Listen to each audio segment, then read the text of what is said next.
Iran के अंदर America क्यों चाहता है रेजिम चेंज करना? अमेरिका जो है खुद जो है सबसे बड़ा क्रूड ऑयल प्रोड्यूस करने वाला मुल्क है, यानी कि दुनिया के अंदर वो डॉलर की वैल्यू रहेगी। जब इतना बड़ा उसको ज़खायर मिल गया, अब सवाल लोगों का ये, तो फिर अमेरिका बस क्यों नहीं कर रहा? क्रूड ऑयल के अंदर ये गोल्ड है बेसिकली, कि सबको दबा के रखो, ये कड़ी कड़ी शर्तें लगाओ, तो उस पर अमल करते हैं तब भी डॉलर की फतेह, और नहीं करते तब भी हमारी इकोनॉमी मजबूत है, हमारा चीज़ बिकेगा, हम फायदे में। जो है चाइना है वो क्यों मिनरल के ऊपर जंग लड़ता रहता है? यानी अगर मईशत को मजबूत करना है, मईशत कभी टैक्स के बलबूते पे मजबूत नहीं हो सकती। अस्सलाम वालेकुम। अब आप देख रहे होंगे कि ईरान की इस वक्त जो सिचुएशन है, जो हालात हैं, ईरान के अंदर अमेरिका क्यों चाहता है रेजिम चेंज करना? देखिए, इसकी बहुत सारी वजूहत हैं, लेकिन हमारे खत्ते में जो पाकिस्तान पे जो इसके असरात पड़ेंगे तो वो डेफिनेटली पड़ेंगे और बहुत बुरे पड़ेंगे, जो हमारे लिए शायद काबिल बर्दाश्त ना हो, हमारे लिए भी बड़ा तकलीफदा अमल होगा अगर ये रेजिम चेंज हो जाता है तो। अच्छा, अब हम आते हैं कि अमेरिका चाहता क्यों है। देखिए, अमेरिका जो है इस वक्त जो है वो दुनिया को कंट्रोल करना चाहता है। वो कंट्रोल करता है सेक्शन के ऊपर, वो पाबंदियाँ लगाता है, मुख्तलिफ़ किस्म की पाबंदियाँ आपके ऊपर लगाता है। अगर आप उसकी नहीं मानते तो आपके इंपोर्ट एक्सपोर्ट सारा कुछ, उसकी डिमांड ये है कि अगर आप तेल निकालते हैं, जो भी करते हैं, तो आपने जो है वो, एक तो पहली बात है आपने ट्रेड करना ही नहीं। अगर आपने ट्रेड करना भी है तो आपने डॉलर में करना है, आपने उनकी शराइत पे करना है। अगर डॉलर पे करेंगे तो डॉलर मजबूत होगा, और डॉलर मजबूत होगा तो डॉलर को आप जितना चाहे वो छाप सकते, तो यानी कि दुनिया के अंदर वो डॉलर की वैल्यू रहेगी। यानी कि तेल से भी ज़्यादा अगर डिमांड किसी चीज़ की रहनी है तो वो डॉलर की रहनी है। अब आप क्रूड ऑयल करें, इसके अलावा दूसरे मिनरल करें, आप इंपोर्ट एक्सपोर्ट करें, आप दूसरी जो है प्रोडक्ट आप बनाएं, तो सारा का सारा आपने डॉलर में करना होता है। ये बड़ा देखें, एक और चीज़, अमेरिका जो है इस वक्त खुद, एक सवाल ये भी खड़ा होता है, अमेरिका जो है खुद जो है सबसे बड़ा क्रूड ऑयल प्रोड्यूस करने वाला मुल्क है। जब अमेरिका खुद इतने लेवल पे प्रोड्यूस करता है तो उसे क्या ज़रूरत थी कि वेनेजुएला में कूदने की? उसे क्या ज़रूरत है कि अपनी आंखें जमा के सऊदीया पे बैठे? उसे क्या ज़रूरत है कि वो नाइजीरिया के अंदर जो है अपना इंटरफेयर करे? उसे क्या ज़रूरत है कि वो ईरान के मामलात पे करे? तो इसका जवाब यही है, मैं आपको बता चुका हूँ।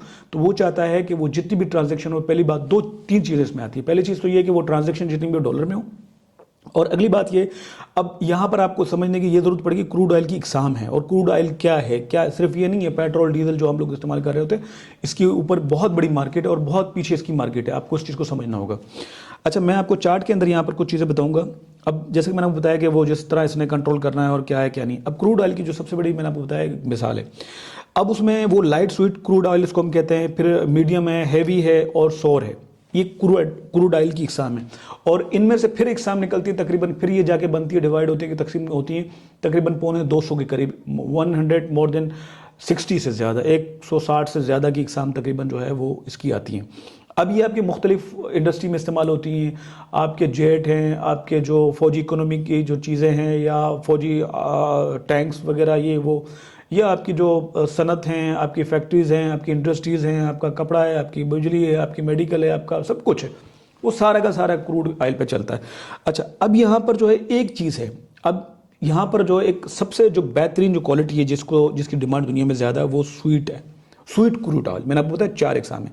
पहली इकसाम स्वीट ऑयल है, क्रूड है, और दूसरा मीडियम है, तीसरा हैवी है, और मतलब हैवी है, और चौथा जो है वो आपका बनता है सोर बनता है।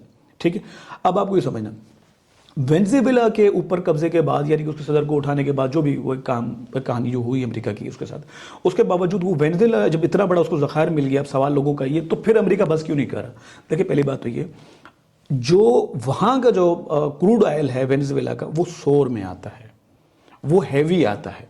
हैवी जब होता है तो आप जब उसको प्रोड्यूस करते हैं तो उसके ऊपर एक्सपेंसेस ज़्यादा आते हैं, अखराजात ज़्यादा आते हैं, उसमें आलूदगी ज़्यादा है, उसमें नुकसान ज़्यादा होता है माहौलियात के हिसाब से।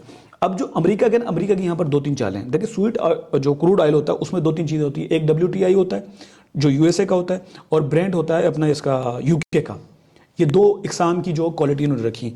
अब ये है महंगी, इनको आप ये समझेंगे गोल्ड की, ये जो है क्रूड ऑयल के अंदर ये गोल्ड है बेसिकली।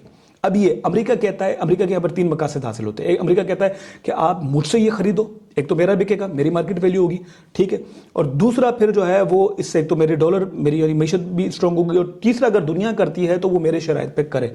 ठीक है, अब यहाँ पर इस चीज़ के अंदर अमेरिका का जो है अपना एक ज़ाती फ़ायदा है। अब अगर दुनिया को ऑप्शन दिया जाता है कि कोई मिड इस्तेमाल करे, कोई सोर करे, कोई मुख्तलिफ करे, तो वहाँ पर यह है कि उनकी इकोनॉमी बेहतर होना शुरू हो जाएगी। तो फिर ये है कि मार्केट के अंदर फिर महंगा तेल, गोल्ड जो है, जो गोल्ड क्रूड जो स्वीट जो है WTI जिसको कहते हैं अमेरिका का, उसको कौन खरीदेगा? फिर उसको कोई खरीदने वाला नहीं है। तो बेसिकली यहाँ पर यह भी मकसद है कि सबको दबा के रखो, ये कड़ी कड़ी शर्तें लगाओ, अगर वो उस पर अमल करते हैं तब भी डॉलर की फतेह, और नहीं करते तब भी हमारी इकोनॉमी मजबूत है, हमारा चीज़ बिकेगा, हम फायदे में। तो ये चीज़ आपको समझने की ज़रूरत है, ठीक है। अब यहाँ पर मैंने आपको बताया कि वो मुख्तलिफ इक़साम में उसकी जो यूजेजेस होती हैं, और वेनेजुएला के ऊपर जो इन्होंने पाबंदियाँ की हैं, या अमेरिका के ऊपर की हैं, या ईरान के ऊपर जो करना चाह रहा है, तो उसकी वजह बेसिकली ये है।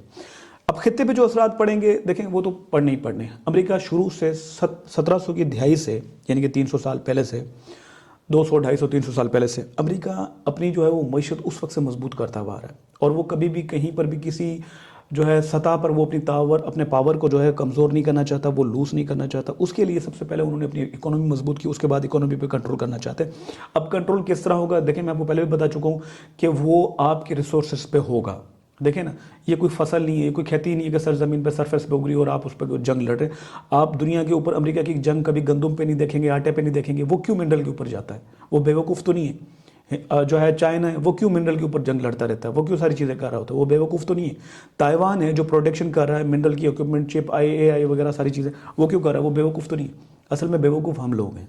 बेवकूफ़ हम हैं क्योंकि वक्त से और चीज़ों से फ़ायदा नहीं उठाते। तो ये हमारी सबसे बड़ी नाकामी होनी चाहिए। अगर मैशत को मजबूत करना है, मैशत कभी टैक्स के बलबूते पे मजबूत नहीं हो सकती। आज सऊदीया देख लें, आज सिंगापुर लेकर जितने भी ममालिक हम देख लें, तो वो सारी की सारी जो है प्रोडक्शन पे हुई हैं। उन्होंने अपनी इजादात की, उन्होंने अपनी प्रोडक्शन बढ़ाई है, प्रोडक्शन बढ़ाने के साथ इंडस्ट्री बढ़ी है, लेबर रेट बढ़ा है, और जो है वो वैकेंसीज, जॉब्स वगैरह क्रिएट हुए, लोग खुशहाल हुए, तो मुल्क तरक्की किए। उसके बगैर मुल्क का तरक्की करना मुमकिन नहीं है। अस्सलाम वालेकुम वरहमतुल्लाह।